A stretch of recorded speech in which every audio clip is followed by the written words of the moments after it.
How often do you market your school? Well, how often do you eat, right? How often do you sleep? How often do you train? How much do you want to make at your school? How much are you willing to invest? Like, are you willing to invest $10 to try to get, say, $500,000 in return? Wouldn't you like to know where that investment sits? Here's my $10. How long do I have to wait for my, $500,000? It doesn't work like that. You have to invest in your school's marketing with some reflection of what you hope to garner from your school. I mean, just think about it. How can you invest so little and expect so much from your operation? It doesn't work like that. The added benefit of learning how to communicate on a daily basis with substantive quality content is that it forces you to learn how to tell stories. It forces you to look with a marketer's eye at what people would find appealing. It forces you to make a lot of mistakes, and it forces you to learn.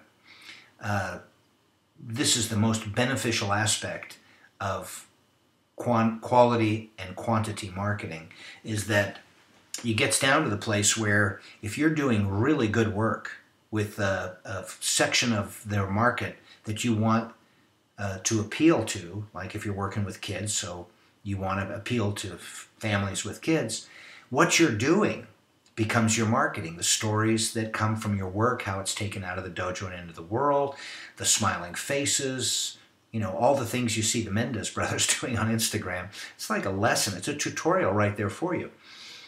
I hardly know a school in my circle of friends that does a media campaign on a scale from 1 to 10 that's a 9 or 10. Most of you are communicating primarily on Facebook, which is almost a complete waste of time. Not quite, but nearing that. And you're at a 2 or 3 level. So to step it up, you want to produce video, you want to communicate through the spoken word, you want to have really good writing and really good imagery involving your school, and you want those things to compile in an evergreen fashion until you have dominant control of the market that you seek. Then your question will be, well, what market are we seeking? What do we actually sell? Is it the same thing as everybody else, or do we have anything unique? How often do you market? Every single day. If you don't market, if you don't put out good marketing, just skip a meal, because you're not feeding yourself if you're not going to feed your business. It just doesn't make sense.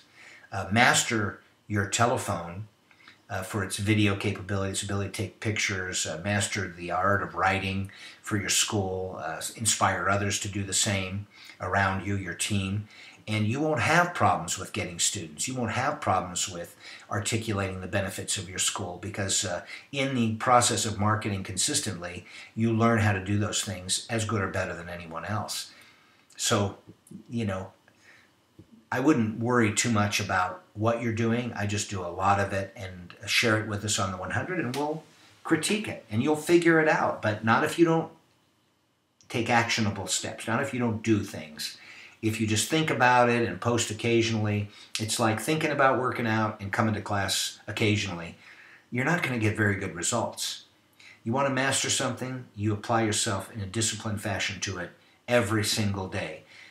Spoken word, images, written word, and video.